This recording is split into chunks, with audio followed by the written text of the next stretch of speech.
Okay. Good morning to everyone. First of all, thank you very much to joining the call on my request. आज आपल्यासोबत पूज्य बनते शाक्यपुत्र राहुल, संस्थापक अध्यक्ष जेतवन धम्म संस्कार केंद्र पैठण येथून आहेत. आणि राहुलजींची जस्ट थोड्या दिवसापूर्वीच माझी आणि त्यांची बरेचसे डिस्कशन्स झाले ऑल अबाउट दी आपला धम्म जो आहे त्याच्याबद्दल, किंवा आपले जे आपल्या ज्या पूजा होतात, ज्या प्रकारे आपण आपला आपल्या लहान मुलं जे आपलं जनरेशन पुढून आपलं वरती येत आहे, त्यांना आपण कोणत्या प्रकारचे डायरेक्शन्स दिले पाहिजे, त्यांचं माइंडसेट कसं असलं पाहिजे, प्रोग्रेसिव्ह असलं पाहिजे की बॅकवर्ड असलं पाहिजे, आपल्याला त्या गोष्टींवर कसा विचार केला पाहिजे, याबद्दल मला बरंचसं नॉलेज बनते राहुलजींनी दिलं. आणि मला ते भरपूर एक लेवलपर्यंत ते पटलं. आणि त्यांना मी रिक्वेस्ट केली की आम्ही एक असा सेशन करू ज्याच्यामध्ये आपले सगळे जे टॉप लेवलची लोक आहेत युके मध्ये सध्याच्या स्थितीला. आता आपल्यासोबत विशालजी आहेत, परमजी आहेत, अश्वजित आहे, परत रॉबिनजी आहेत. हे सर्वजण खूप कार्यरत आहेत आपल्या समाजासाठी युके मध्ये आणि भरपूर काम करत असतात, बऱ्याचशा गोष्टी करत असतात. तर आपण यांच्यासोबत एक सेशन करू. आपण थोडंसं एक बोलतात ना, एकमेकांचे विचार एक्सचेंज करू आणि त्यानुसार आपण पुढे आपण बघूया की आपण कसं हे स्टेप अप करू शकतो. तर मला चॅप्टर 1 म्हणून नाव दिलंय. सो ऑलमोस्ट इंट्रोडक्टरीज असेल आपला स्टार्टला. So yes, handing over to the बनते राहुलजी. वंदा मी बनते. मग सर्वांना जय भीम. आवाज येतोय माझा? हो हो, जय भीम. सर्वांना आवाज येतोय? हो, येतोय. हो, येतोय. जय भीम सर्व.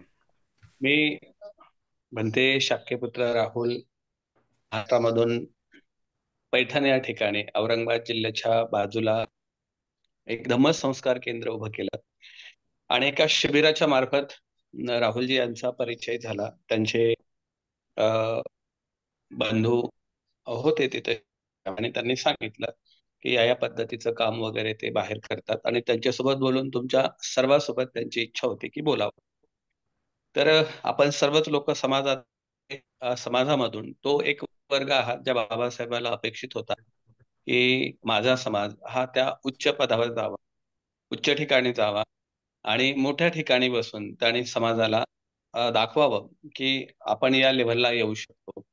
म्हणून तुमच्या प्रती, तुमच्या शिक्षणाप्रती, तुमच्या कार्याप्रती आणि तुमच्या सर्व गोष्टीप्रती सर्वांनाच मंगल कामना देतो. आवाज येतोय ना सर्वांना? हो, येत आहे आवाज. हॅलो. हा, येत आहे. तर जेव्हा धम्म प्रचाराच्या संदर्भामध्ये आपण काम करतो, बौद्ध धम्माच्या प्रचार नेमकं करणे किंवा बाबासाहेब आंबेडकरांचं काम करणे, बाबासाहेब आंबेडकरांचं काम करत असताना नेमकं बाबासाहेबांचं काम कोणतं आहे? तर प्रत्येकाला वाटतो की बाबासाहेबांची जयंती मोठ्या प्रमाणात साजरी व्हावी. प्रत्येकाला वाटतो की आमच्या गावामध्ये डीजे लागावा. प्रत्येक व्यक्तीला वाटतो की एक मोठी मूर्ती उभी असावी. आणि आज जर आपण संघर्ष पाहिला महाराष्ट्रामध्ये तर सर्वात जास्त पुतळ्यासाठी संघर्ष चालू. तर बाबासाहेबांचे पुतळे उभे राहावे, बाबासाहेब आंबेडकरांच्या नावाने स्मारक उभे राहावे आणि बाबासाहेब आंबेडकरांची जयंती खूप मोठ्या प्रमाणात साजरी व्हावी याची स्पर्धा चालू असते. महाराष्ट्रामध्ये सोलापूर जिल्हा हा सर्वात प्रसिद्ध जिल्हा. फेसबुक, व्हॉट्सअपला आपण बघतो की जगातली सर्वात मोठी जयंती कुठे होते, तर सोलापूरला होते असं म्हणतात लोक. आणि त्यासाठी लाखो रुपये नाही तर कोट्यवधी रुपये ते त्याच्या डेकोरेशनवर खर्च करतात. मग वास्तविक जर आपण पाहिलं तर बाबासाहेब आंबेडकरांचं कार्य कोणतं आहे? बाबासाहेब आंबेडकरांचं कार्य त्यांचे पुतळे उभे करणे, त्यांची जयंतीमध्ये लाखो रुपये खर्च करणे किंवा त्यांच्या नावाने नाचण्यासाठी लाखो रुपये उधळणे म्हणजे बाबासाहेबांचं कार्य आहे का? तर अजिबात नाही आहे. मी तुमच्यासोबत बोलत असताना मला माहिती आहे की तुम्ही वर्ग समाजातला हा पुढे गेलेला वर्ग आहे. तो भारतातच नाही तर भारताच्या बाहेर राहून बाबासाहेब आंबेडकराला अपेक्षित असलेला वर्ग म्हणजे तुम्हाला जर बघितलं तर नक्कीच त्याची आठवण होते. पण आजची जर समाजाची परिस्थिती भारत देशामध्ये पाहिली किंवा आपण महाराष्ट्रामध्ये पाहिली तर महाराष्ट्रामध्ये समाज मोठ्या प्रमाणात आहे, धम्म प्रचारक मोठ्या प्रमाणात आहेत, गायकही मोठ्या प्रमाणात आहेत आणि शिकलेला सवरलेलाही वर्ग मोठ्या प्रमाणात. पण मग समाजामध्ये परिवर्तन का दिसत? 67-68 साली बौद्ध धम्माची दीक्षा घेतली. 56 ते 2024 चालू आहे. तर या कालावधीमध्ये जर आपण समाजामध्ये जर बारकाईने निरीक्षण केलं, म्हणजे गाव, खेड्यात, वस्ती, शहरात कुठेही जर गेलो, तर आजही 99% समाज म्हणजे पोहोचण्यासारखा हा शिकत आहे. बाकीचा सर्व समाज नेत्यांच्या कुठल्या तरी व्यक्तीच्या मागे राहून तो व्यसनाधीन झालेला आहे, तो अंधश्रद्धेच्या विळाख्यात पडलेला आहे. आणि मग हा असा अज्ञानात अंधश्रद्धेत जीवन जगत असलेल्या समाजाला बाहेर काढण्याची भूमिका कोणाची असेल? तर वास्तविक आहे की शिकलेल्या लोकांची, सवरलेल्या लोकांची. बाबासाहेब आंबेडकर म्हणतात की शिकलेल्या लोकांनी, जर बाबासाहेब आंबेडकरांचे शब्द आहेत की ज्या समाजामध्ये 10 डॉक्टर, 10 इंजिनियर, 10 वकील असतील, त्या समाजाला वाकड्या नजरेनं पाहण्याची कोणाची हिंमत होणार? पण आज 10 नाही, 10,000 पर्यंत जर आपण विचार केला, तर हजारोच्या संख्येनं इथे डॉक्टर, इंजिनियर आहेत, वकील आहेत, प्राध्यापक आहेत, मोठ्या मोठ्या लेवलला सगळ्या पदावरती लोक बसलेले आहेत.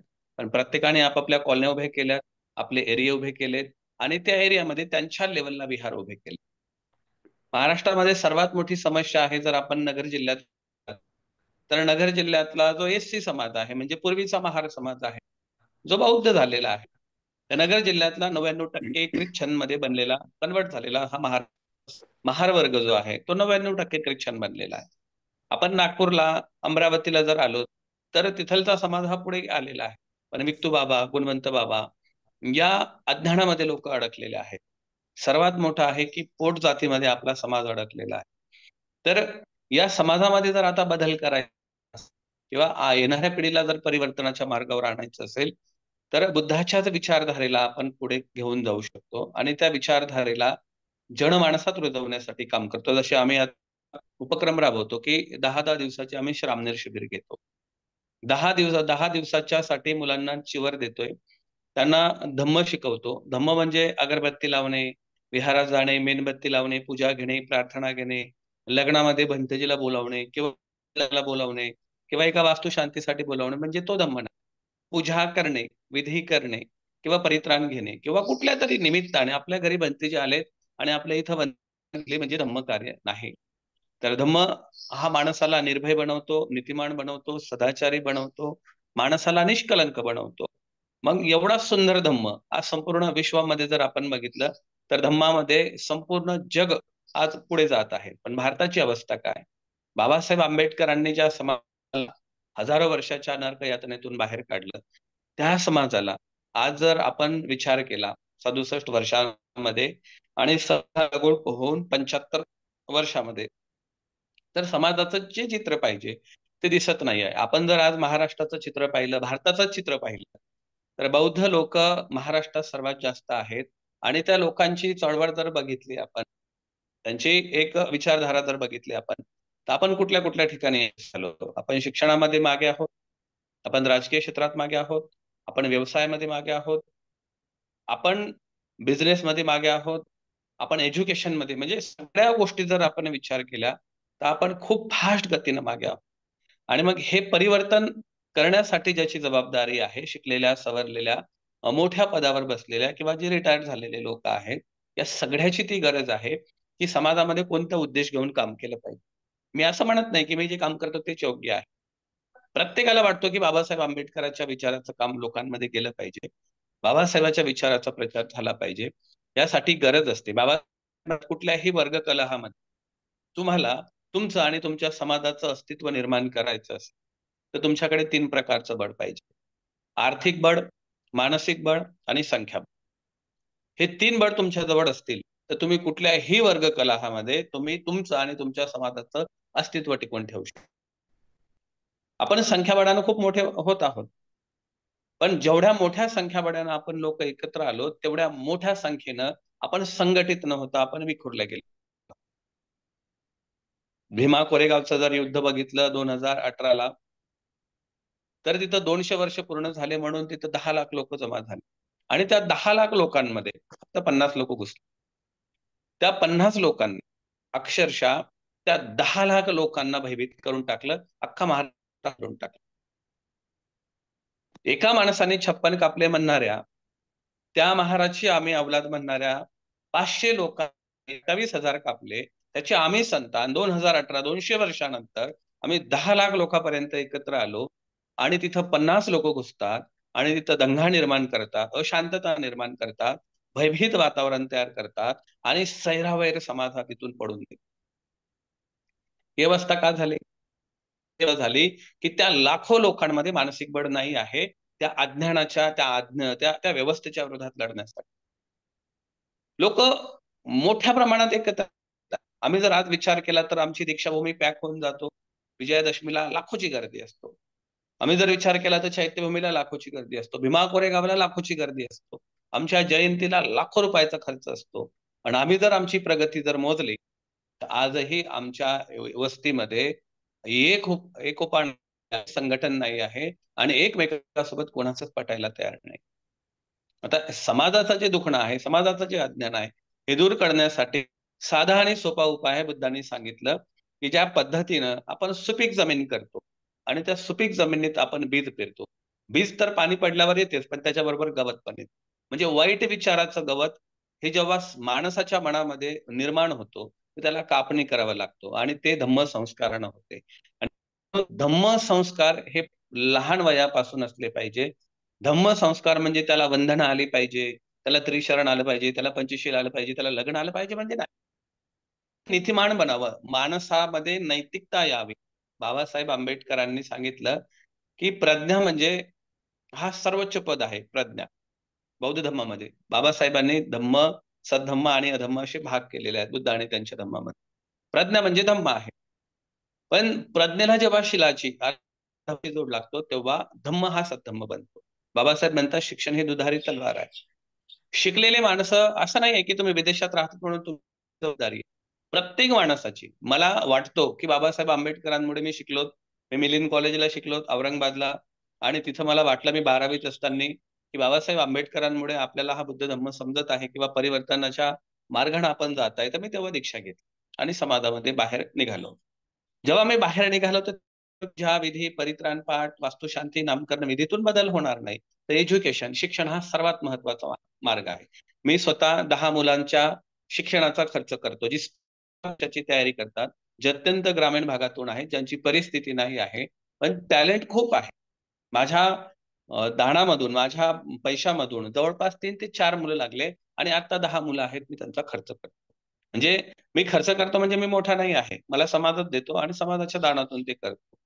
जे पैठणमध्ये आम्ही सेंटर उभं केलं. पैठण ही हिंदू लोकांची दक्षिण काशी आहे आणि त्या दक्षिण काशीमध्ये पहिला विहार आहे आणि बाजूला नगर जिल्हा हा 99% लोक ख्रिश्चन बनलेले आहेत. तर त्या परिसरामध्ये एक बौद्ध धम्म संस्कार केंद्र, दर पौर्णिमेला आपण एक प्रशिक्षण घेतो. वर्षातून 2 शिबिर घेतो आणि त्या शिबिरामध्ये 100 मुलं, 200 मुलांना आपण त्याच्या दीक्षा देतो आणि मग त्यांचं सामाजिक, शैक्षणिक, आर्थिक, नैतिक, राजकीय सुद्धा त्याचं सर्व विषयाचं चांगलं प्रबोधन करून प्रशिक्षण देऊन आपण त्याला बाहेर काढतो.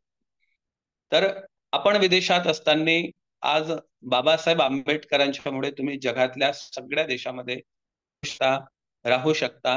हे सर्व सुखाचे दिवस मला तरी वाटते आणि तुम्हालाही माहिती आहे फक्त शिक्षणामुळे आलेलं आहे.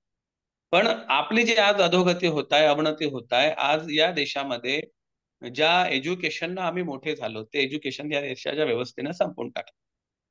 या देशाच्या व्यवस्थेनं शिक्षण संपवून टाकलं, आरक्षण संपवून टाकलं, रोजगार संपवून टाकला आणि आम्हाला आमच्या सगळ्या लोकांना सैरावेर करून टाकलं. तर विषय हा आहे की बाबासाहेब आंबेडकर म्हणतात धम्माचा प्रचार व्हावा. तर बाबासाहेब म्हणतात मिशनरी सारखा धम्माचा प्रचार व्हावा. नगर जिल्ह्यामध्ये जर आपण चित्र पाहिलं की नगर जिल्ह्यातला एससी समाज हा महार समाज हा बौद्ध हा ख्रिश्चन का बनला? तर नगर जिल्ह्यातल्या ख्रिश्चन मिशनरीनी एज्युकेशन आणि आरोग्य ह्या 2 गोष्टी मुख्य हाताशी घेतलेल्या. मला असं वाटते की आपण विदेशात आहात. एका व्यक्तीनं 10 लोक जोडले, 10 लोकांनी 100 लोक जोडले. एकाची एक अशी एक मोठं बंधन जोडलं. तर महाराष्ट्रामध्ये आज थायलंड कडून ज्या 84,000 मूर्त्या दान दिल्या जात आहेत, गगन मल्लिकच्या माध्यमातून 84,000 मूर्त्या भारतामध्ये आणल्या जात आहेत. पण मी लोकांना एकच प्रश्न करतो की मूर्तीची पूजा करून क्रांती होत नाही. 84,000 मूर्त्या आणल्यापेक्षा तुम्ही जर 1,000 शिक्षण संस्था जरी भारताला दिल्या, महाराष्ट्राला जरी दिल्या, तर महाराष्ट्रातला समाज हा इतका सुखी, एवढा चांगला बनू शकतो. पण एज्युकेशनवर आपला समाजाचं लक्ष नाही आणि एज्युकेशनसाठी आमचा समाज मदत सुद्धा करत नाही. आज एवढं टॅलेंट लोकांमध्ये आहे, एवढं त्यागाची भावना आपल्या लोकांमध्ये आहे, पण त्या तरुणांचा वापर राजकीय लीडर गावातला असो, वस्तीतला असो, जिल्हा लेवलचा असो किंवा महाराष्ट्र लेवलचा असो, त्या तरुणांचा वापर फक्त बॅनर लावण्यासाठी, कोणत्यातरी नेत्याचे झेंडे उचलण्यासाठी होत आहे. आणि म्हणून जेवढे काही मोठे मोठे कार्यक्रम आपल्याला दिसत आहेत महाराष्ट्रामध्ये, आपण खुश होतो. बुद्ध जयंती खूप मोठी झाली, खूप मोठ्या प्रमाणात भीमा कोरेगावचा कार्यक्रम झाला.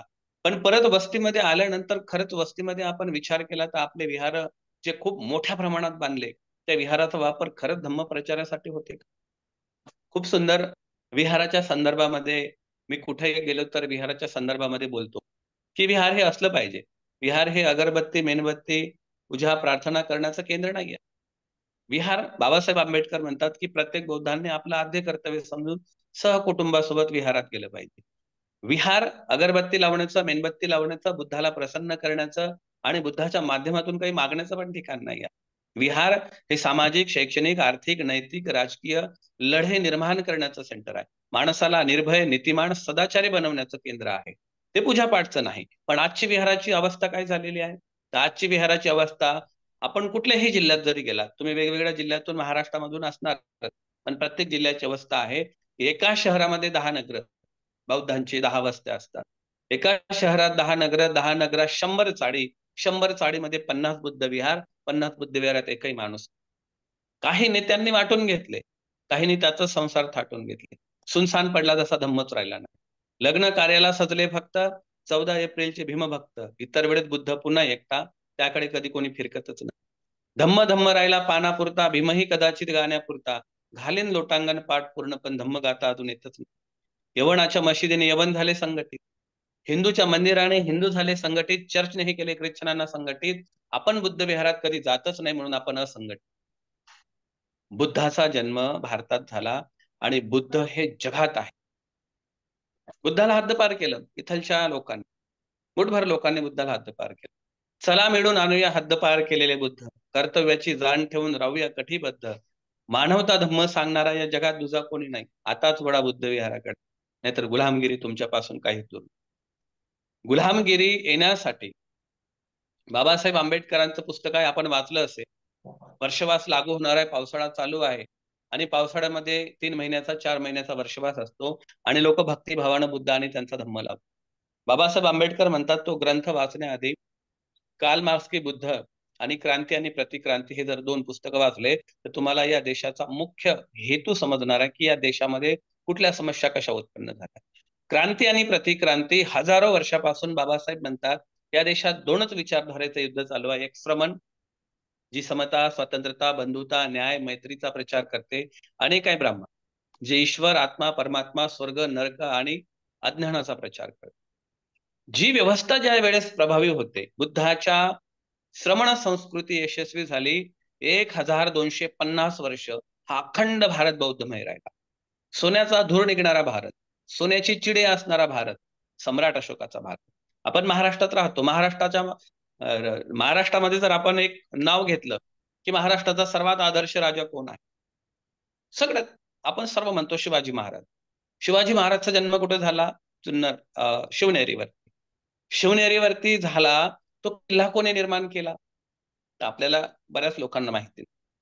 2000 वर्षापूर्वी जेव्हा महाराष्ट्रामध्ये येशू ख्रिस्त जन्माच्या आधी, मोहम्मद पैगंबराच्या जन्माआधी 7 कर्णी गौतमी पुत्राचं राज्य होतं आणि 7 कर्णी गौतमी पुत्राच्या कालखंडामध्ये जुन्नरच्या बुद्ध लेण्याची निर्मिती झाली आणि जुन्नरच्या बुद्ध लेण्याच्या वरच किल्ला निर्माण झाला. त्या किल्ल्यावर अर्थात बुद्ध लेणीवर शिवाजी महाराजचा जन्म झाला. 1500 बुद्ध लेण्या महाराष्ट्रामध्ये आहेत. त्याच्या बऱ्याच 450 बुद्ध लेण्या 2000 वर्षापूर्वी, ज्याचं 7 कर्णी गौतमी पुत्राची राजधानी ही पैठण होती. 3 राज्यावरून त्यांचं कर्नाटक, आंध्र आणि महाराष्ट्र हे त्यांचं राज्याची सीमा होती. ते सम्राट अशोकाचे प्रांतपाल होते आणि नंतर ते स्वतंत्र राज्य बनले. म्हणजे हजारो वर्षांपासून या महाराष्ट्रातल्या, भारतातल्या लोकांच्या अंगामध्ये इथलच्या बौद्धांचंच रक्त आहे. इथलचे शासनकर्ते आहेत, शासक आहेत, मालक आहेत, हे विचारधारा हे लोक विसरले. बुद्धाच्या क्रांतीनंतर 1250 वर्ष या देशामध्ये अखंड भारत बौद्धमय राहिला. पुष्यमित्र शुंगाच्या प्रतिक्रांतीनंतर बृहदत्तावरून या भारतामध्ये मनुस्मृती लागू केली आणि जाती व्यवस्थेमध्ये या माणसाला गुंडाळून टाकण्यात आलं. बाबासाहेबांनी 56 मध्ये आम्हाला बौद्ध केलं आणि या देशाला संविधान दिलं आणि संविधान देऊन बाबासाहेबांनी परत क्रांती केली. आज RSS प्रतिक्रांती करत. ज्या माणसाला हजारो वर्षापासून इतिहास सगळ्यांनाच माहित आहे. तुम्ही म्हणत असाल बनते आम्ही हे सर्व ऐकत आहे, आम्ही वाचलेलं आहे, आम्ही शिकलेलो आहेत, आम्ही पुढे आलेलो आहोत. नक्कीच मी आधीच तुमचं कौतुक केलं की तुम्ही त्या वर्गातून शिकलेले आहात, पुढे आलेले आहात. पण आज आपण महाराष्ट्राची परिस्थिती काय आहे. मी जेव्हा राहुलजी सोबत बोललो त्यांना वाटलं की बाबा भंतेजी असा विचार करू शकतात का. त्यांना वाटलं की आपण आपल्या काही लोकांना पण जोडलं पाहिजे संघटित होण्यासाठी. बाबासाहेब म्हणतात शिका, संघटित व्हा, संघर्ष करा. असं लोक म्हणतात की बाबासाहेबांचा असा शब्द आहे की शिका, संघटित व्हा, संघर्ष करा. असा नाही आहे. शिकवा, संघटित करा. शिकवा म्हणजे आम्हाला स्वतः शिकवावं लागेल आणि संघटित करा म्हणजे आम्हाला स्वतः व्हावं लागेल, लोकांना करावं लागेल. आणि मग शिका म्हटलं तर तू तुझं शिक बाबा, मला काय करायचं आहे, माझ्याकडून काय पाहिजे हे तुला वर्गणी घेऊन जा. म्हणजे जबाबदारी झटकून टाकणे, म्हणजे जबाबदारीपासून मुक्त होणे. शिकवा म्हणजे स्वतःला तयार करणे. आणि मग आज महाराष्ट्रामध्ये जर आपण विचार केला, तुम्ही विदेशामध्ये राहून समाजाचं नक्कीच भूषण आहात, पण एक संग्राम पाटील नावाच्या व्यक्तीच्या क्लिप फिरतात. त्या व्यक्तीला राजकीय प्रचार करायचा, आणखी कोणता प्रचार करायचा असेल, आपल्या बौद्धांच्या बऱ्याच ग्रुपमध्ये, बऱ्याच मोबाईलमध्ये संग्राम पाटीलला पाहिलं जात. जेव्हा राहुलजीला मी ते क्लिप बघितले आणि बघतोय तर मला असं वाटतं की आपल्या समाजाचे लोक एवढ्या उच्च लेवलला आहेत, जे विदेशामध्ये आहेत, आणि ते जर संघटित होऊन महाराष्ट्रामध्ये बौद्ध धम्माच्या थोड्या क्लिप बनवत असतील, एक मुद्दा घेऊन जर महाराष्ट्रात काम करत असेल, तर जगामध्ये जिथं जिथं बौद्ध लोक आहेत तुमच्यासारखे काम करणारे किंवा महाराष्ट्रामध्ये आहेत, ते लोक तुमचा आदर्श घेऊन लगेच संघटित. कारण मोठ्या व्यक्तींनी सांगितलेलं काम सहज होते. नेतृत्व हे कसं असलं पाहिजे. आज आपली समाजाची अवस्था कशी झाली, नेतृत्व नाही आहे आणि नेतृत्व नसल्यामुळे आपण दिशाहीन झालो. साधं उदाहरण आहे, भगवान बुद्धाच्या धम्मामध्ये राजा प्रसंजित, या प्रसंजित नावाचा राजा, त्याचा अतिप्रिय असलेला हत्ती हा खूप दिवसापासून लंगडत होता. एक उदाहरण देतोय. राजा प्रसंजिताचा हत्ती खूप वर्षापासून आहे आणि लंगडणाऱ्या हत्तीला नीट करण्यासाठी, बरं करण्यासाठी राजाने मोठे मोठे वैद्य बोलावले. राज्यातले, राज्याबाहेरचे वैद्य बोलावले. त्या वैद्याला सांगितलं की या हत्तीला नीट करायचा, व्यवस्थित करायचा. मोठे मोठे वैद्य आले, लंगडणाऱ्या हत्तीला ठीक करू शकले नाही. राजा परेशान झाला, दुःखी झाला आणि तो बुद्धाकडे गेला. बुद्धाला म्हणतो, तथागत, माझा आवडणारा हत्ती आहे, मोठ्या मोठ्या वैद्याला त्याला नीट करता आलं नाही. कृपा करून विनंती करतो की माझ्या इथं भोजन दान आणि तेवढ्या त्या हत्तीकडे पण बघ. भगवान बुद्ध दुसऱ्या दिवशी जातात, तिथं भोजनदान घेतात आणि जो लंगडणारा हत्ती, मोठ्या मोठ्या वैद्याला नीट करता आलं नाही, जो राजाचा अप्रिय हत्ती होता, बुद्ध गेले. बुद्धाने त्या हत्तीच्या अंगावरून हात फिरवला, चारी बाजूला प्रदक्षिणा घातली आणि हत्तीला उभं केलं. हत्ती, लंगडणारा हत्ती बुद्धाने उभं केलं, चारही पायाने उभा राहिला आणि बुद्ध समोर चालत होते आणि न लंगडता तो हत्ती बुद्धाच्या पाठीमागे चालत. राज्यातले सर्व लोक आश्चर्य झाले की मोठ्या मोठ्या वैद्याला जे काम जमलं नाही, मोठ्या मोठ्या लोकांना ते काम जमलं नाही, लंगडणाऱ्या हत्तीला नीट करणं, आणि भगवान बुद्धाने अंगावरून हात फिरवला, प्रदक्षिणा घातली, म्हणून बुद्ध हत्ती व्यवस्थित झाला. तर लोक तथागताला म्हणतात की तथागत तुम्ही काय चमत्कार केला की ज्या हत्तीला कोणी नीट केलं नाही, आपण फक्त अंगावरून हात फिरवला, प्रदक्षिणा घातली ना आपल्या सोबत हा हत्ती न लंगडता चालत.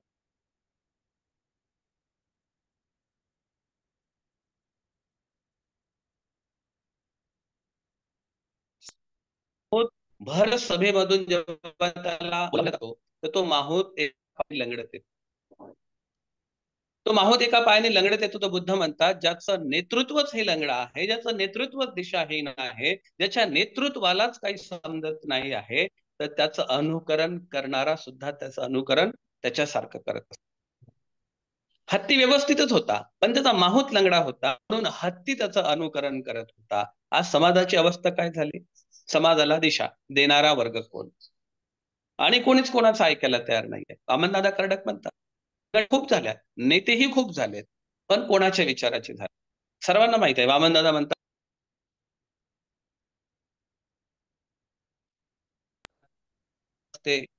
तलवारीच्या तयाचे न्यारीच टोक असते. परिस्थिती अशी झाली की भीमा तुझं नाव घेऊन मला माझ्याच मताचे 5 लोक तयार करायचे. मला घेणं देणं नाहीये तुझे विचार काय आहे.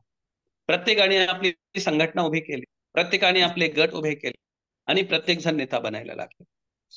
वामनदादा तेव्हाच म्हणतात नेते हजार झाले, संघटना हजार झाल्या, कोण म्हणावे आपले चेहरे हजार झाले. तू पाहिलेले स्वप्न पूर्ण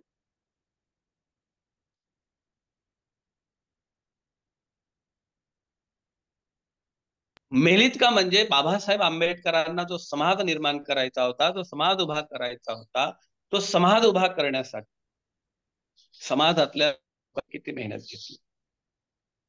बाबासाहेब आंबेडकरांच्या प्रती आपल्याला सगळ्यांना माहिती, प्रत्येकाच्या घरात बाबासाहेब आंबेडकर आहे. लाखो रुपये खर्च करून आपण जयंती साजरी करतो.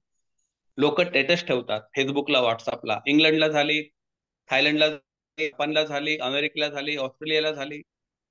मोठ्या लेवलला बाबासाहेबांची जयंती होते. पण ज्या समाजामध्ये बाबासाहेब जन्माला आले, ज्या राज्यामध्ये बाबासाहेब राहिले, त्या समाजाची अवस्था तर आजही तो समाज लाचार आहे.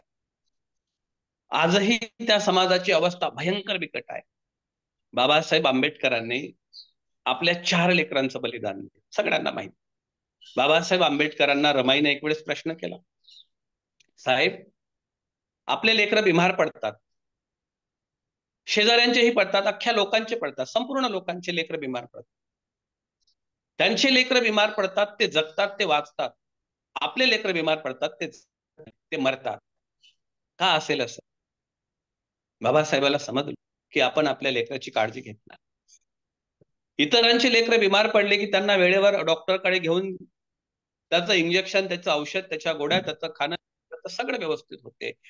पण आपल्या लेकरांना वेळेवर औषध भेटत नाही, खायला भेटत नाही, त्यांच्या सुविधा उपलब्ध होत नाहीत, म्हणून आपले लेकरं मरतात.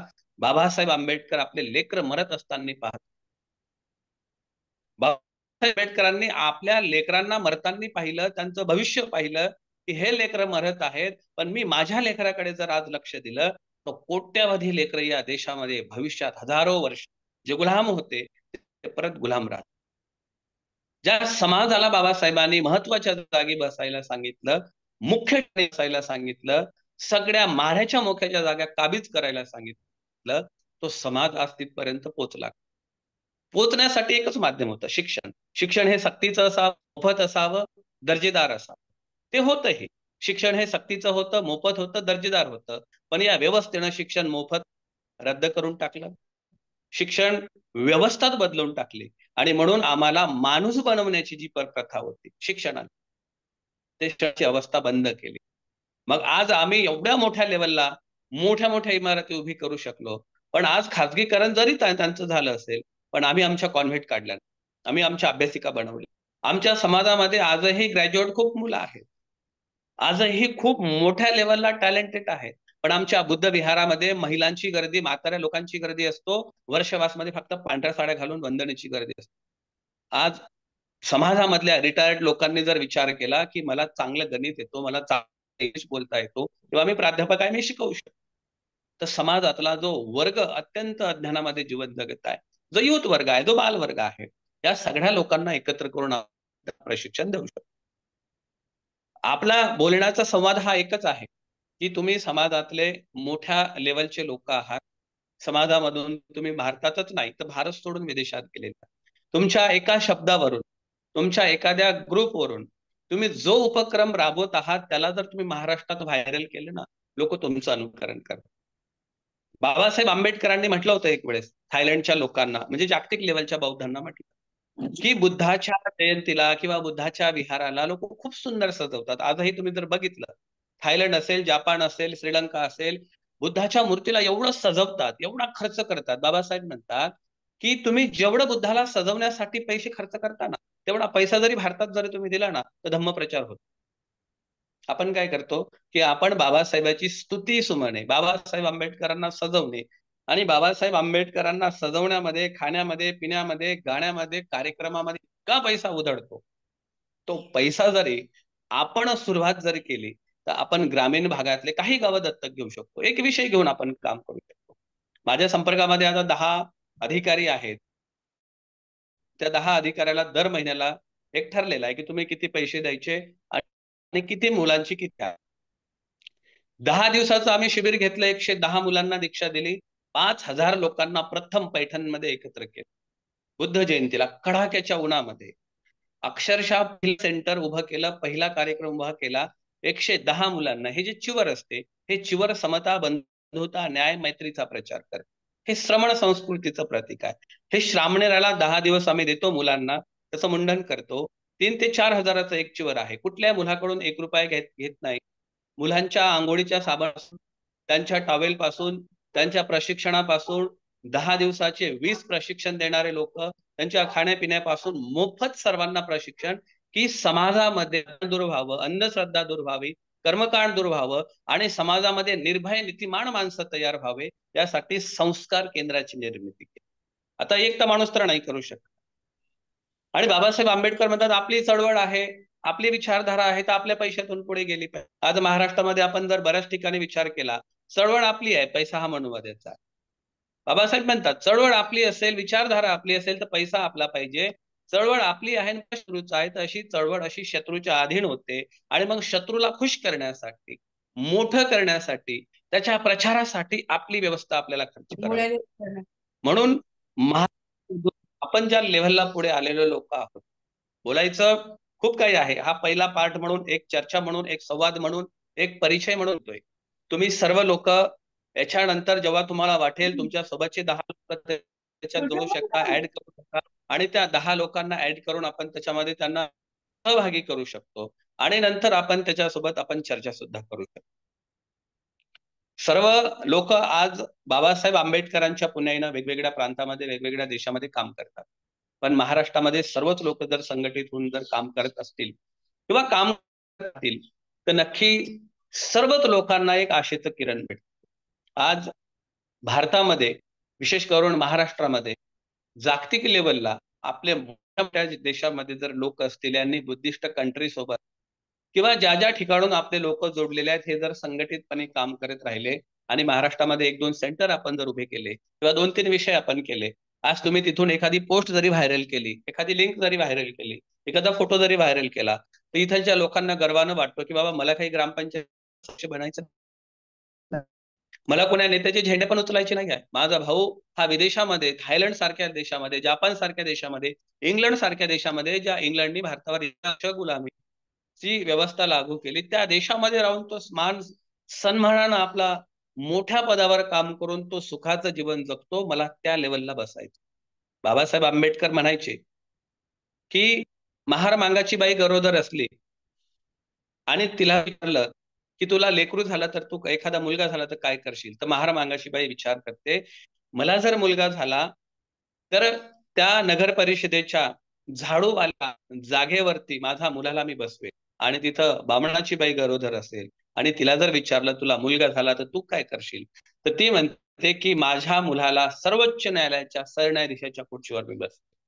म्हणजे आपण ज्या पद्धतीनं समाजाला आदर्श दिला पाहिजे, आमच्या समाजाचा आदर्श हा शिकलेला वर्ग, म्हणजे तुम्ही वर्ग देशामध्ये आहात. बाबासाहेब आंबेडकरांच्या एज्युकेशन घेऊनच तुम्ही काही तसंच गेल्या नाही आहात. तुम्ही मेहनत केली, तुम्ही कष्ट केले, तुम्ही त्याग केला, तुम्ही अत्यंत प्रामाणिकपणाने शिकलात, तुम्ही जिद्दीने शिकलात, तुम्ही संघर्ष केलात आणि तुम्ही विदेशात गेलात. आज तुम्ही लोक विदेशामध्ये कोणत्या कोणत्या पोस्टला आहात आणि विदेशातून तुम्ही भारतामध्ये, महाराष्ट्रामध्ये कोणत्या विचारधारेला मदत करत आहात. तुम्ही जर तिथं जयंती केली आणि तुम्ही जर तिथं डीजे लावला, तुम्ही जर तिथं पैसे खर्च केले आणि तुम्ही जर तिथे खर्च केले, तर लोक म्हणतील आम्ही आमच्या गल्लीत करत आहे, ते तिथं करत. म्हणून तिथून जर तुम्ही सांगितलं की आमचं फोकस हे शिक्षणावर असलं पाहिजे, व्यवसायावर असलं पाहिजे, आम्ही व्यवसाय खूप शून्य आहोत. इथं RSS नावाचं जे संघटन भारतामध्ये काम करते, RSS आणि मुस्लिम या 2 लोकांचं जर युद्ध झालं ना भारतामध्ये, मुस्लिम आणि संघात, तर मुसलमान कधीही RSS ला पुरून उरू शकतो. आणि इथलच्या RSS ने ठरवलं की महाराष्ट्रातल्या बौद्धांना हरवायचा आहे, गुलाम करायचा आहे आणि तसं व्हायचं आहे, तर एका शस्त्रामध्ये संघाचे विचारधारेचे लोक आपल्याला संपवू शकतात. एकच शस्त्र आहे संघाकडे की महाराष्ट्रातल्या बौद्धांवर सामाजिक बहिष्कार घाला, सामाजिक बहिष्कार घाला.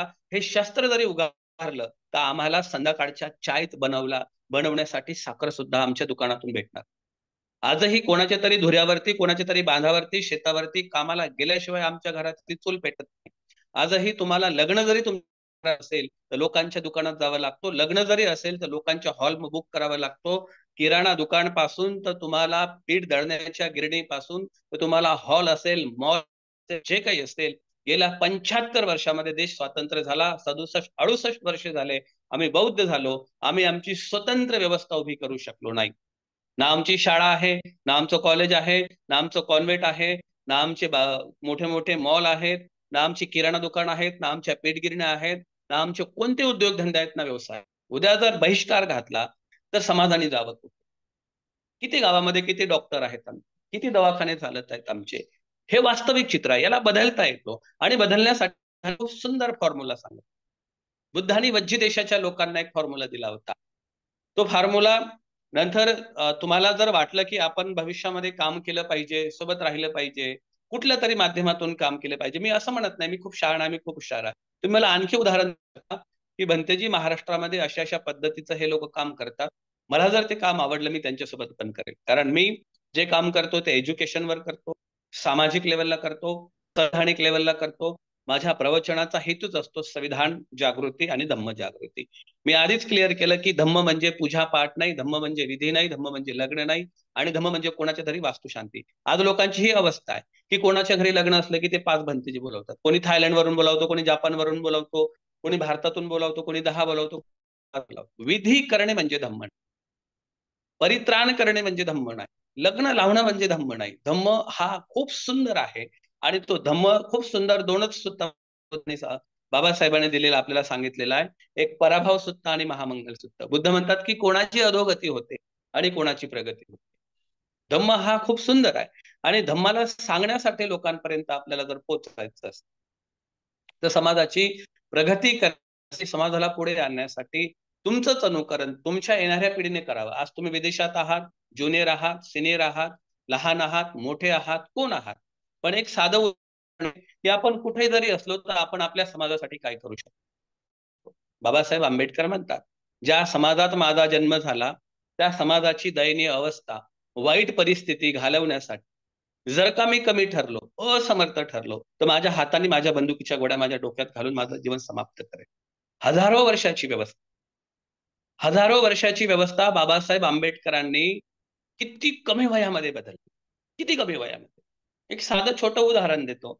मी सतत म्हणतो की आमच्या लोकांना नाही, राग येतो, चीड येतो, पण कुठपर्यंत येतो, त्याला मान सन्मान दिला नाही तेव्हा राग येतो, त्यांना जयंतीचा अध्यक्ष बनवलं नाही तेव्हा राग येतो, त्याला कुठल्या तरी सोसायटीचं मुख्य प्रमुख बनवलं नाही तेव्हा राग येतो, त्याला विचारलं नाही तेव्हा त्याला राग येतो. पण त्याला राग का येत नाही तेव्हा?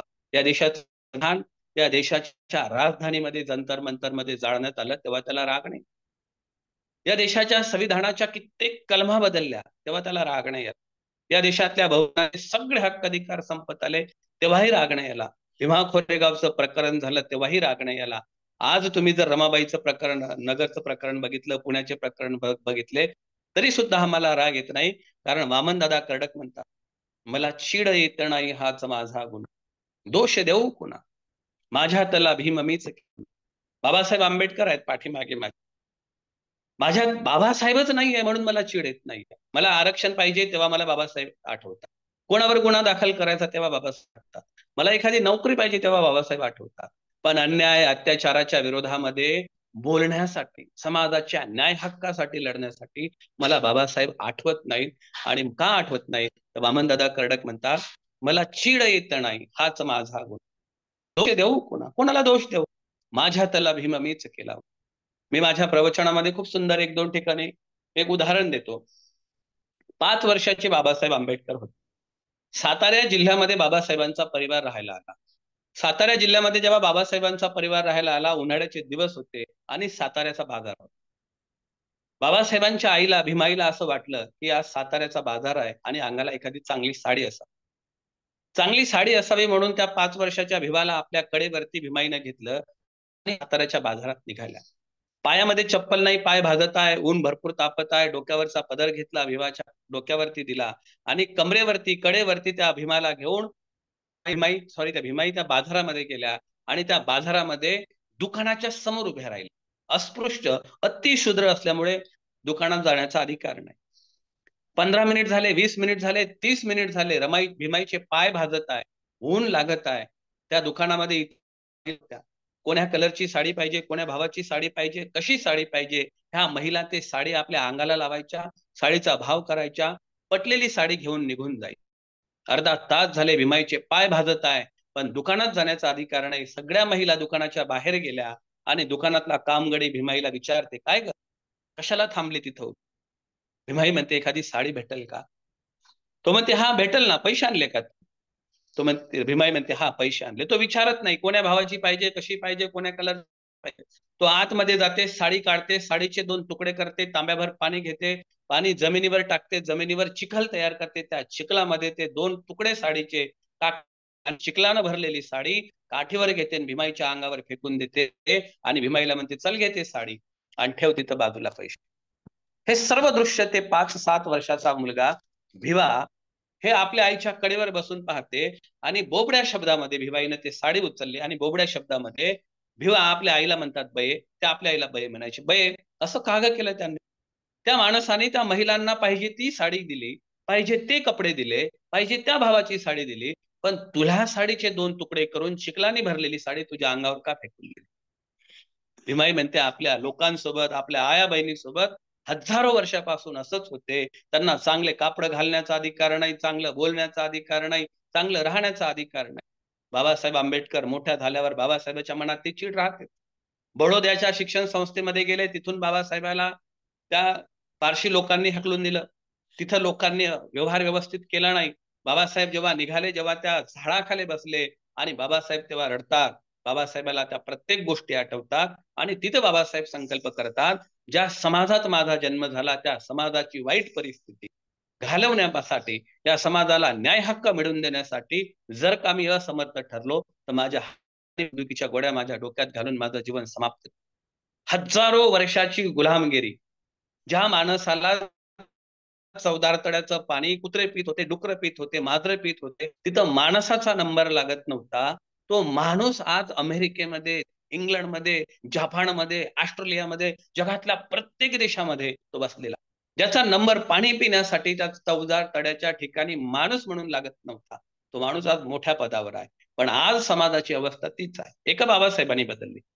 बाबासाहेब दैवी पुरुष नाही आहे, बाबासाहेब कोणा साधूचे वरदान नाही आहे, बाबासाहेब आपल्यासारखेच आहे. आणि म्हणून आपल्याला प्रश्न पडायला पाहिजे की सांग भीमराया तुझ्यात काय होते ते आज आमच्यात नाही. सांग भीमराया तुझ्यात काय होते ते आज आमच्यात नाही. तू मात्र 1, आम्ही मात्र 1,00,000, तरीही लढाई आम्ही जिंकलीच नाही.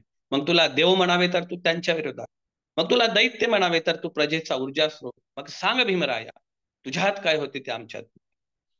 आज बाबासाहेब आंबेडकरांच्या त्याग बलिदानामुळे आम्ही माणसं झालो आणि माणूस पण आम्हाला त्या संविधानामुळे भेटलं, शिक्षणामुळे भेटलं, आरक्षणामुळे भेटलं. हे सर्व संपत बाबासाहेब म्हणतात, अन्याय अत्याचार चालू असताना, त्या अन्याय अत्याचाराच्या विरोधात लढत असताना वेळ प्रसंगी तुम्हाला मरण आलं तरी चालेल. या शोषणाच्या, या अन्यायाच्या, या अत्याचाराच्या विरोधात लढत असताना तुम्हाला मरण आलं तरी चालेल. तुमच्या मरणाचा बदला तुमची येणारी पिढी घेते. पण सहन जर केला, शांत जर बसला, प्रतिकार केलाच नाही तर येणारी पिढ्यानपिढ्या तुमच्या गुलाम. आणि म्हणून आमच्या येणाऱ्या पिढीला गुलामीतून वाचवायचं असतं. तुम्ही थायलंडला जावा, कुठल्याही राष्ट्रात जावा, जोपर्यंत व्हिसा आहे, जोपर्यंत पैसा आहे, आपण तिथं आहो. परत मायभूमीत यावं लागेल आणि आमच्या जवळ जोपर्यंत पद आहे तोपर्यंत आम्हाला किंमत आहे. तुम्ही आज थायलंडमध्ये असोत की जपानमध्ये असोत की जगातल्या कुठल्याही पदावर असोत, तुमच्या जोपर्यंत डिग्री आहे, पैसा आहे, सौंदर्य आहे, व्यवहार आहे, तोपर्यंत घरातले लोक किंमत देतात, समाजातले लोक किंमत देतात आणि एक वेळेस तर संपलं तर मग कोणीच किंमत देत. मधमाशाचं एक पोड असते, त्या मधमाशाला हजारो माशा लागलेल्या असतात.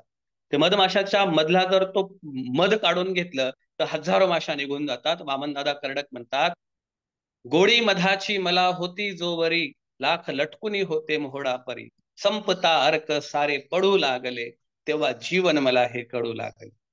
हे जीवन समजण्याआधीच्या बाबासाहेब आंबेडकरांमुळे आम्हाला एवढं सुंदर जीवन भेटलेलं आहे. ते जीवन आणखी चांगलं बनवण्यासाठी, मी म्हणत नाही की आमच्यामुळेच क्रांती होईल म्हणून, मी म्हणत नाही की माझ्यामुळे परिवर्तन होईल म्हणून, मी म्हणत नाही की आपण 10 लोकांमुळेच क्रांती होईल म्हणून, पण आपण प्रामाणिक जर भूमिका निभावली, आपण प्रामाणिकपणाने जर विचार केला, एक मुद्दा घेऊन, 2 मुद्दे घेऊन जर आपण काम केला, एज्युकेशन आणि धम्म. धम्म पूजा पाठवाला नाही, धम्म कर्मकांडवाला नाही, धम्म अगरबत्ती मेणबत्तीवाला नाही, धम्म ही पूजा परित्राण वाला नाही, तर धम्म हा माणसाला नीतिमान बनवणारा, बाल मनावरती चांगले संस्कार देणारा, व्यसनातून, अज्ञानातून श्रद्धेतून त्याला मुक्त करणारा हा एक जरी पार्ट आम्ही घेतला आणि सोबत एज्युकेशन जर घेतलं आणि आम्ही तयारी जर केली महाराष्ट्रामध्ये की आम्हाला असं काम करायचं, तर नक्की परिवर्तन होईल. आपल्या एकट्याच्यानं काम होईल का? आपण तर बाबासाहेब नाही आहोत. मग परिवर्तन करायचं नाही का? कसं होईल परिवर्तन? परिवर्तन दुसऱ्या तिसऱ्या जीवावर होणार नाही. आपल्याला करावं लागेल, आपण बाबासाहेब आंबेडकरांच्या त्या प्रत्येक गोष्टीचे लाभार्थी आहोत. खातो तो घास आणि घेतो तो श्वास हा बाबासाहेब आंबेडकरांमुळे आहे. मी सुंदर एक छोटंसं उदाहरण देतो, मग आपण चर्चा करूया. मला असं वाटते की आपण पहिल्या वेळेस भेटत आहोत, बोलत आहोत, म्हणून सर्वांचा परिचय, सर्वांच्या सोबत चर्चा आणि एकमेकांसोबत जर परिचय झाला, भविष्यामध्ये तुम्हाला वाटलं की एकाने 10 लोक जोडायचे, 100 लोक जरी आपण जोडले आणि तिथून जरी एखादा कुठल्या तरी माध्यमातून लोकांपर्यंत एक मेसेज जरी पोहोचला, तर महाराष्ट्रातल्या लोकांमध्ये आज जे वातावरण आहे, दिशाहीन वातावरण आहे, त्याला आणखी दिशा देता येईल. उदाहरण सर्वांनी ऐकलेलं आहे. उदाहरण सगळेच लोक ऐकतात लहानपणापासून, की एक जंगल होतं आणि जंगलाला आग लागली, जंगल पेटलं. अत्यंत जंगल पेटल्यामुळे, जंगल भयंकर पेटल्यामुळे जंगलातले हत्ती, वाघ, घोडे, सिंह सगळे प्राणी पडू लागले. जंगलाचा राजा असणारा स्वतः पडू लागला. जंगलातले सगळे प्राणी आपला जीव घेऊन वाचवण्यासाठी धावत होते, गावात धावत होते आणि तेवढ्यामध्ये एक चिमणी बाजूला तळ्यात जात होती, चोचीत पाणी घेत होती आणि त्या आगीत टाकत. चिमणीनं चोचीत पाणी घेतलं, त्या आगीत टाकली, आग विझवण्याचा प्रयत्न. बाजूला 2 कावळे होते. कावळे त्या चिमणीची टिंगल करत होते, चिवताई तुझा उलसाक जीव आहे. अफाट जंगल पेटलेला आहे, मोठा वनवा पेटलेला आहे आणि या जंगलाचे राजे, मोठे मोठे बलाढ्य प्राणी, हे बलाढ्य प्राणी जीव वाचवून घेऊन पडत आहे आणि चोचीत पाणी घेऊन आगीत टाकत आहे. तू पागल झाली का? तुला समजत नाही का की चोचीतल्या पाण्यानं आग विझणार नाही म्हणून? चिमणी म्हणते, कावड्या मला माहित आहे की माझ्या चोचीतल्या पाण्याने ही आग. मग कावडा म्हणते, तू असा प्रयत्न का करत? या देशाचं संविधानाची संपूर्ण नासाधूस झालेली आहे, हक्क अधिकार संपलेला आहे, कोणीच लढायला तयार नाही आहे. प्रत्येकाला आपला गट वाचवायचा आहे, आपलं अस्तित्व वाचवायचं आहे, स्वतःचं अस्तित्व वाचवण्यासाठी हे सगळी कृती चालू. मग आपण काय करायला पाहिजे? तर चिमणी म्हणते, कावड्या माझ्या चोचीतल्या पाण्याने हे गिजणार नाही. कावड्या म्हणते की तू कशाला हा प्रयत्न करत? चिमणी म्हणते, या जंगलाने मला माझ्या पिढ्याला खायला दिलं, प्यायला दिलं, आसरा दिला दिला, म्हणून माझ्या येणाऱ्या पिढीसाठी मी वाचवण्याचा हा प्रयत्न करत आहे.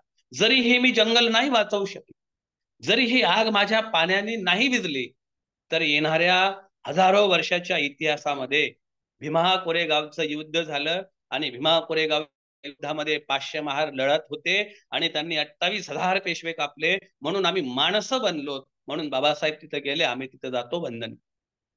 जेव्हा केव्हा या इतिहास लिहिला जाईल आणि इतिहास लिहिल्यामध्ये हेच लिहिलं जाईल की जंगल पेटलं होतं, जंगल पेटलं होतं तर हत्ती, वाघ, घोडे, सिंह काय करत होते?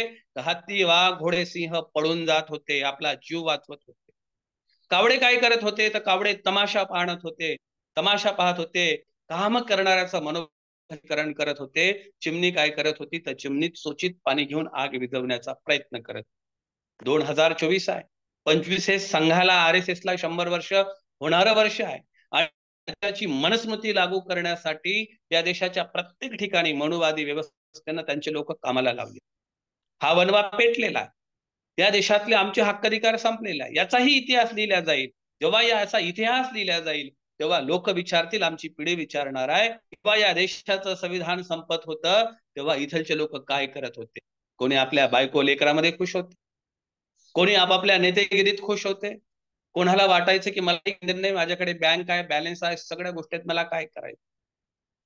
आपण मात्र निश्चित केलं पाहिजे की जेव्हा आग लागली होती तेव्हा माझं नाव पडून जाणाऱ्यात नाही, तमाशा पाहणाऱ्यात नाही, तर माझं नाव आग विझवणाऱ्यात राहील, हे चिमणीनं सांगितलं आणि चिमणी तिचे काम प्रामाणिकपणानं करते. म्हणून आपणही हे काम केलं पाहिजे. आपण आपल्या पद्धतीनं त्या समाजाला जागृतीचं काम केलं पाहिजे. जे जे आपणाशी ठावे ते ते इतराशी सांगावे, शहाणे करून सोडावे सकळ जिना. फक्त विचार बदलावा लागतो. विचार बदलल्याने आयुष्य बदलून जाते. तुम्ही तुमचे विचार जर बदलले, मी माझे विचार जर बदलले आणि आपण सगळ्यांनी एक विचार करून जर समाजामध्ये काम करायला गेलो तर बदलून जाते. छोटंसं उदाहरण देतो, माझं बोलणं थांबवतो. साधं उदाहरण आहे, 999 हत्या केल्या अंगुल. भगवान बुद्ध भेटले आणि त्याचे विचार बदलले.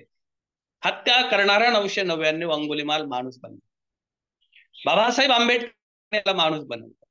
एका गावामध्ये कुंभाराचं घर होतं. कुंभार तिथं त्यांनी मातीचा गोळा घेतला, त्या चाकावरती टाकला आणि चाक फिरवलं. कुंभाराची बायको कुंभार दोघ जण बसलेले होते. कुंभाराची बायको कुंभाराला म्हणते, काय बनवत आहात तुम्ही? हा मातीचा गोळा तुम्ही चाकावरती टाकला, चाकाला आकार म्हणजे फिरवलं तुम्ही, आकार देणार आहात, काय बनवणार आहात तुम्ही? तर कुंभार म्हणते, मार्केटमध्ये खूप चांगल्या चिलम विकल्या जात आहेत, लोकांची मागणी चिलमची जास्त आहे, लोक चिलम जास्त विकत घेत आहेत, म्हणून मी चिलम बनवणार आहे, खूप सारे पैसे कमावणार आहोत, तुला सोनं नाणं घेऊ, चांगलं घर बांधू आणि सुखानं राहू. कुंभाराची बायको म्हणते, कशाला बनवता चिलम? मग कुंभार म्हणते, तुझी इच्छा काय आहे? तर त्याची बायको म्हणते, बनवायचं असेल तर चांगला सुंदर माठ बनवा. त्याचे विचार आणि त्यांनी त्या मातीच्या गोळ्याचा आकार बदलला, माठ तयार करू लागला. तेव्हा त्या मातीच्या गोळ्याने त्या कुंभार आणि त्याच्या बायकोला विचारलं, अरे तुमचे फक्त बदलले, माझं तर जीवनच बदलून गेलं. चिलम बनलो असतो, आयुष्यभर जडत राहिलो असतो, इतरांना जाळत राहिलो असतो, उद्ध्वस्त करत राहिलो असतो. माठ बनलो, आयुष्यभर थंड राहील, शांत राहील, जो याच्यातलं पाणी पिईल त्यालाही शांत करत राहील. आमचंही जीवन बाबासाहेबांच्या त्यागातून, रमाईच्या त्यागातून बनलं. जर रमाईचे विचार बदलले नसते, रमाईनं म्हटलं असतं की साहेब कशाला करता काम, कशाला जायचं, आपल्या राजरत्नाकडे लक्ष द्या. इंदू नावाची मुलगी, रमेश नावाचा मुलगा, गंगाधर नावाचा मुलगा, लुगडं नव्हतं, फाटकं लुगडं होतं, फाटक्या लुगड्याच्या पदरात राजरत्नाला गुंडाळलं. रमाईनं जर थोडा हट्ट बाबासाहेबांकडे केला असता की साहेब आपल्याला चांगलं घर बांध, आपल्या लेकराकडे लक्ष द्या, लेकरं मोठे होतील, नोकरी लागेल, तेव्हा बघू ना समाजाचं काम. बाबासाहेबांचे रमाईनं त्यांच्या विचाराला दुसरीकडे घेऊन गेले असते, स्वतःच्या लेकराकडे लक्ष दिलं असतं, तर आज आम्ही जनावरापेक्षाही हीन माणसं हजारो वर्षानंतरही असतो. आम्हाला बदलण्यासाठी कोणताच देव, कोणताच माणूस, कोणताच बुद्धिस्ट राष्ट्र आलं नाही, फक्त आणि फक्त बाबासाहेब आंबेडकर आले. कवी म्हणतात, जर का माझी भीमाई नसती, सुंदर सुंदर अंगावर कापडा, सोन्याच्या चैनी आहेत, जर का माझी भीमाई नसती, अशी अंगावर कापड नसती, हातात काठी, काठीला घुंगरू आणि कमरेला असती, ही सगळी पुण्य आहे बाबासाहेबांची. तुझीच कमाई आहे ग भीमाई, कोणाचीच काही तर कष्ट नाही. तुम्ही कष्ट करून जरी तिथं गेलात, मोठ्या मोठ्या इमारतीमध्ये राहतात, मोठे कार्यक्रम, पाठीमागे बाबासाहेबांचं काम, त्याग आहे. म्हणून बाबासाहेबांची जयंती करणे, बाबासाहेबांचा फोटो लावणे, बाबासाहेबांची मूर्ती बनवणे किंवा बाबासाहेबांच्या कार्यक्रमामध्ये लाखो रुपये खर्च करून जयंतीला पैसे देणे, हे बाबासाहेबांचं काम नसून समाजाला निर्भय बनवणे, नीतिमान बनवणे, सदाचारी बनवणे, शिक्षित बनवणे आणि त्याला सक्षम बनवणे, हे गोष्टी आमच्याकडे असल्या पाहिजे. म्हणून या संवादासाठी आज राहुलजीने बोलवलं, 2 दिवसापासून सांगितलं. मी सध्या इकडे विदर्भामध्ये आहे, इथून उद्या परत पैठणला जाणार आहे. टार्गेट आहे की लोकांमध्ये जास्तीत जास्त धम्म पोचावा, लोकांमध्ये प्रत्येक गावचं विहारामध्ये लोकांनी आलं पाहिजे. विहारात काय काम केलं पाहिजे, तर धम्म पाठशाळा आहे, विहारातला मुलांचा अभ्यास आहे, 10 दिवसाच्या शिबिरातला मुलांचा अभ्यास आहे आणि त्याच्यानंतर मुलांना 10 दिवस, 20 दिवस, 1 महिना काय शिकवायचं, प्रत्येकाने किमान 10 दिवस तरी, 1 महिना तरी श्रामनेर बनून काम केलं पाहिजे, राहिलं पाहिजे. तरच श्रमण संस्कृती वाढेल, तरच समता, बंधुता, न्याय, मैत्री वाढेल. हा बुद्धाचा देश आहे, फक्त बुद्धाचा देश म्हणून चालणार नाही. हे कर्तव्य आम्हाला करावं लागेल, काम आम्हाला करावं लागेल. शिकलेला, सवरलेला, मोठ्या पदावर असलेला व्यक्ती हा वेगवेगळ्या ठिकाणी विखुरलेला आहे, वेगवेगळ्या गटात विखुरलेला आहे आणि मग त्याचं अनुकरण समाज करत नाही.